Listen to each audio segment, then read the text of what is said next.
धामी सरकार अपने दूसरे कार्यकाल के 100 दिन पूरे कर चुकी है। इन 100 दिनों में क्या क्या काम हुए, किस किस तरीके से सरकार आगे बढ़ी, ये तमाम चीज़ें सामने है। लेकिन मुख्यमंत्री पुष्कर सिंह धामी दो तीन चीज़ों को इस दरमियान बड़ी उपलब्धि बता सकते हैं, लेकिन जिनका जनता पर कितना असर होगा या उनका कितना फ़ायदा भविष्य में मिलेगा, ये अभी कहा नहीं जा सकता।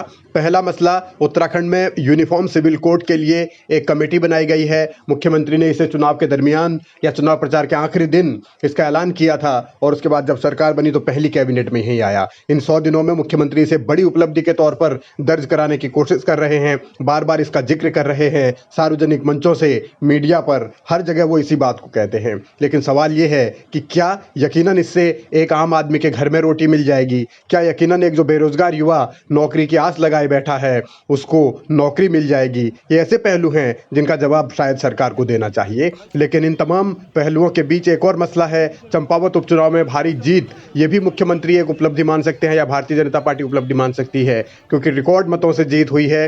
तो इसको जाहिर तौर पर अब बीजेपी ने अपने तरीके से इसका प्रचार प्रसार भी किया और मुख्यमंत्री को सम्मानित भी किया गया। लेकिन यहाँ भी यही सवाल है कि क्या इससे जो गरीब है उसके लिए राशन मिल जाएगा? क्या जो बेरोजगार युवा हैं उनको नौकरी मिल पाएगी? बहुत सारे ऐसे पहलू हैं जो सरकार से अभी पूछे जा सकते हैं। हालांकि 100 दिन का वक्त बहुत ज़्यादा नहीं होता, लेकिन जिस तरीके से सरकार जश्न मनाने की तैयारी कर रही है इन 100 दिनों का, क्या उस तरीके से जनता के हित में, जनता के हक में फैसले हुए हैं? हाँ, कुछ फैसले ऐसे ज़रूर हैं, चाहे वो कुछ लोगों की सैलरी बढ़ाने का हो, भत्ते बढ़ाने का हो, जो आंगनबाड़ी वर्कर्स हैं या दूसरे कर्मचारी हैं, फायरमैन हैं, तो ये एक सरकार ने अच्छी पहल जरूर की है। लेकिन रोजगार के मोर्चे पर जिस तरीके से वादे चुनाव के दरमियान किए गए थे, क्या वो मोर्चे पर सरकार सफल रही है? इसको लेकर तमाम तरीके के सवाल उठ सकते हैं। इन पहलुओं के बीच अभी ये सिर्फ शुरुआत है, क्योंकि बहुत सारे विधायक नए नए हैं, कुछ सीनियर विधायक हैं वो भी अभी चुप बैठे हैं क्योंकि सरकार नई नई बनी है। तो अब धीरे धीरे मुख्यमंत्री धामी को चुनौतियों का सामना करना पड़ेगा, इससे इनकार नहीं किया जा सकता।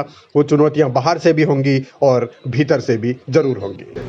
100 दिन के अंदर लोकायुक्त लाने की बात कही थी, दूसरा कार्यकाल प्रारंभ हो गया है, लोकायुक्त का कहीं अता पता नहीं है। सरकार में और शासन में जिस तरीके से खींचतान हो रही है वो आपके सामने है। इन 100 दिनों में 1 इंच भी सरकार आगे नहीं बढ़ पाई।